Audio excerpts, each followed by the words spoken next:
Quick life tip today.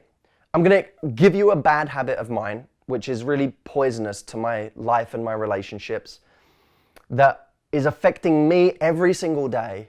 And I believe that for many of you, it's also affecting your life and being poisonous to your relationships on a daily basis. I will get an email from somebody, and it could be a staff member, it could be an acquaintance, it could be a follower. It might be an email that requires some thought, or it might be like a long thank you email for something that I've done. And I'll read that email and I will have a lot of respect for it. And in respecting it, I think, I want to take the time to respond to this properly. I don't want to just rush a response to this, especially if that person has written me a long email. I think, let me take time to get back to this properly. The problem with this is that it might be 24 hours later or 48 hours later, and it's now buried in my inbox. And then when I get 5 minutes, I think, what should I do with this 5 minutes? Well, I don't want to respond to that email because I have the same problem I did yesterday.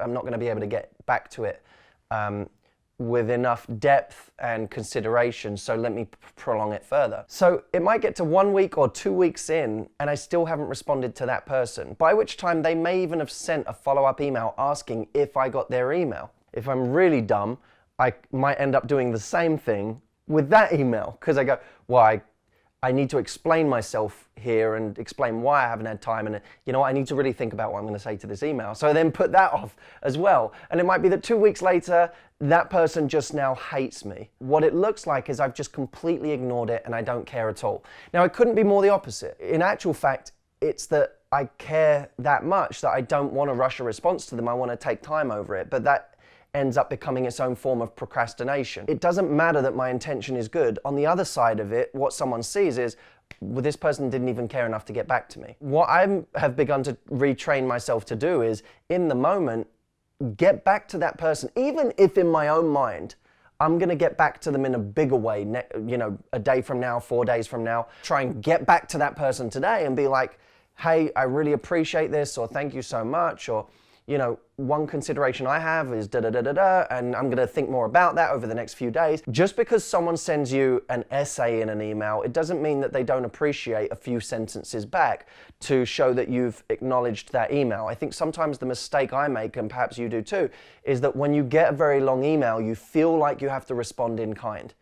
You feel like you have to respond with an email that's just as long-winded, and that is that thought, that overwhelm, that stops you from emailing back in the moment in the first place. And of course, the great irony of all of this is that the quicker you respond to someone, the less you have to put into that response.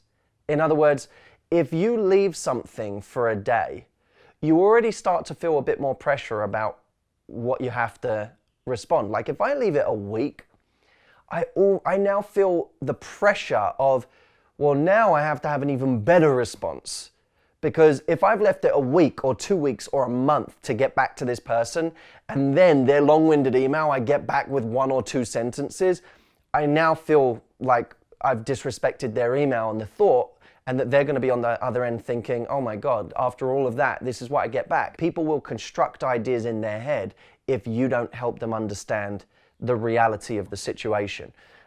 So I think this is an interesting one. It's an interesting one on a practical level because maybe you do the same with your emails.